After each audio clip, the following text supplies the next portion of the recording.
সবাইকে শুভ সকালের শুভেচ্ছা। আজকে আবার এই সকালবেলা ঘুম থেকে উঠে পুকুর পাড় আসলাম।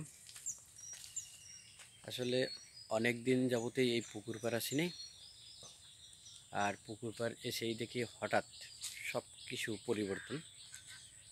সেটা হচ্ছে এই হচ্ছে ধানের বীজ দেবে, এর জন্য হচ্ছে কি সব কিছু ঠিক করছে।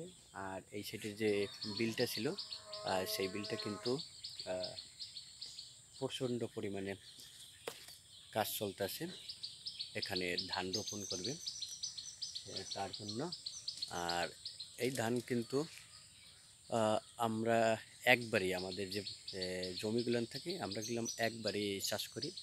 অন্য অন্য জায়গায় হচ্ছে কি দুবার তিনবারও চাষাবাদ করে, কিন্তু আমাদের এই অঞ্চলটা হচ্ছে কি নিম্ন অঞ্চল। এর কারণে হচ্ছে কি ধান একবারের বেশি আমরা রোপণ করতে পারি না, এর ভিতরে হচ্ছে কি পানি এসে যায় এর কারণে।